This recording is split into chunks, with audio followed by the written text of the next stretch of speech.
Hello, my name is Maria Schmitz. The hero of today's story is the land of my birth, Jamaica.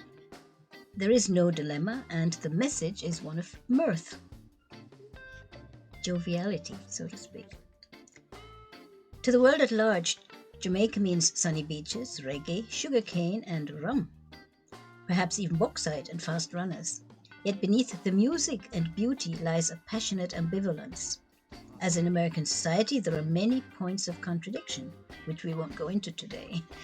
At least so says Kevin O'Brien Chang, the author of Jamaica Fi, subtitled Beauty, Vibes, and Culture. I take it Kevin himself is a Jamaican of Chinese origin, but that is another story. I myself am from multicultural beginnings, having had an Indian mother and a French maiden name. So what are the people like? The author plays a pun on our motto, out of many one people, and writes, people out of many, one of a kind.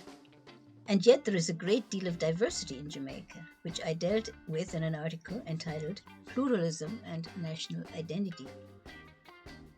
The people are exuberant, talkative, aggressive, humorous, passionate, resourceful, unpredictable, he says. There are many adjectives which the word Jamaican brings to mind, but boring is not one of them. Whatever their faults, Jamaicans have an inimitable style that fascinates people everywhere. Adding to the fascination of the island's scenic beauty is the engagingly open and emotionally expansive Jamaican character. Whatever else they might be, the people of this endlessly contradictory island are not and never will be purely rational economic beings. No matter how hard things get, the sense of gladness is never far away. For if there is no fun in life, then what's the point? Chang ventures that Usain Bolt might have run even faster at the 2008 Beijing Olympics 100 meters had he not been so busy enjoying the moment. But records come and go, while the sensation of pure delight is priceless. Not everything can be measured by a clock, and certain things money just can't buy. Perhaps that is Jamaica's message to the world. What makes this place so larger than life? With not even 1/20th of 1% of the global population of gross domestic product, Jamaica should be an obscure dot on the map. Why does it resonate so forcefully around the earth? Everyone admires our strong sense of self-identity. Maybe it's an innate character, or maybe it is middle passage survivor resilience. Yet Jamaicans are so openly proud of who they are that others embrace in them what they wished they had. Now Jamaica not only shares the monoglot arrogance of English-speaking nations, it strongly influences their mental world map. They are said to pay close attention to events in the US, Britain and Canada, and the other ex-British West Indian territories. Apart from the Olympics and the Football World Cup, disasters and wars, the rest of the world might as well be on another planet. They pay less attention to the next-door neighbors such as Cuba to the north, Haiti in the east, and the Dominican Republic than to unusual events in Trinidad and Barbados, which are thousands of miles away. Despite their largely African heritage, most would feel more at home in London or New York than in any West African city. This island is living proof that language, more than geography, religion, or race, is destiny. For those who realize that culture is rooted in history, it should come as no surprise that respect is a big thing in Jamaica. Jamaicans insist that their innate worth as human beings be properly acknowledged at all times. Jamaicans share this core value with most African Americans.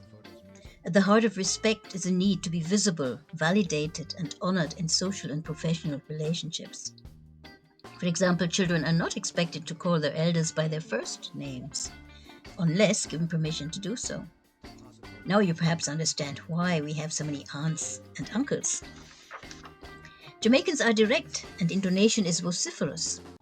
This is where I do not see myself. As a more Eurocentric Jamaican, I am rather indirect. That leads back to the British influence in my mother's foster home. Self-deprecating humor goes hand in hand with also making fun of others. If you are too thin-skinned, you are said to be soft or a softie, and men don't cry. Jamaica is therefore also based on other premises a masculine society. Why then is Jamaica said to be a matriarchal society? depicted in the famous book My Mother Who Fathered Me. Although the book was succeeded in 2018 by one entitled My Mother Who Fathered Me and My Dad Who Mothered Me, I have the confirmation that Jamaica is a matrifocal society.